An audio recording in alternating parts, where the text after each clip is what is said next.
Have you ever had a video in dispute on YouTube? Well, I did this week because I was in breach of license agreements and I wasn't sure why.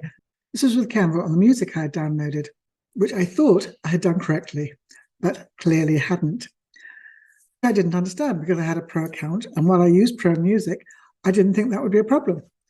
But clearly it was, because I hadn't really done it properly, which was the real issue.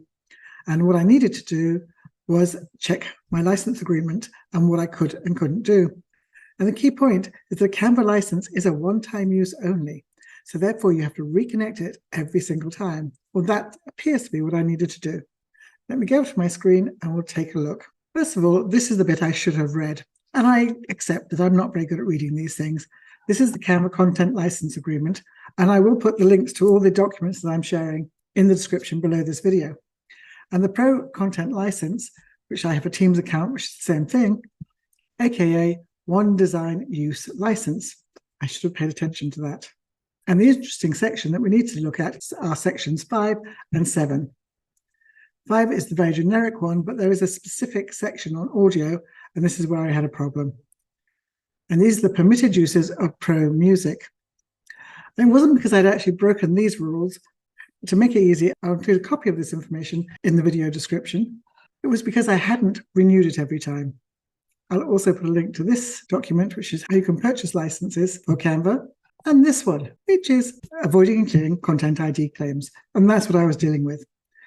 And the key to this is that you have to only upload video to your YouTube account that you use when you verified your audio. And although I had verified my account, I hadn't verified it against each audio. And because quite often I will download my videos and then go back and make a change, I think what had happened is that I hadn't authorized it when I finally did it.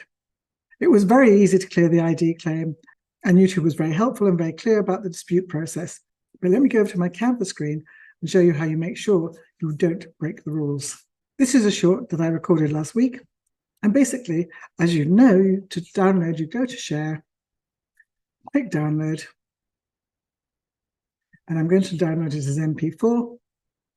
And it says here, connect your social accounts. By connecting your social accounts to Canva, your One Design Use, the bit I was missing, music license will be registered on your accounts. Each time you use this in a new video, export a new design to avoid a content ID claim. And then you have to click on the Connect Social Accounts. Now, because I saw my YouTube account was up here, I thought it was connected, but clearly it wasn't. It says to avoid music copyright claims, connect your account so we can clear your video on the following platforms. And because it's a one-time user license, I think you need to do this every time. I have now done it for all my videos. I'm going to click on that to connect. I then have to choose my account. I then need to choose the account I want to connect to Canva. And there's my Be Your Own Graphic Designer YouTube. And the next part that you must do is click Allow. And that's all there is to it. Now, if you've got an outro, which I have, which uses the same piece of music, theoretically, every time you use that, you should be renewing that. To go back to the avoiding and clearing content, I have to say YouTube was very efficient in forwarding my dispute and said that I'd have an answer back in 30 days, which I wasn't too happy about. It didn't stop the too short expected being shown, but I didn't like the fact there was a dispute held against it. But in fact, Canva very rapidly cleared the dispute. It says that disputes are processed in 48 hours, but mine was actually processed in less than 24. If you do go wrong, you can correct this quite easily. That's my Canva quick tip for this week, is that you make sure you use your Pro licenses correctly.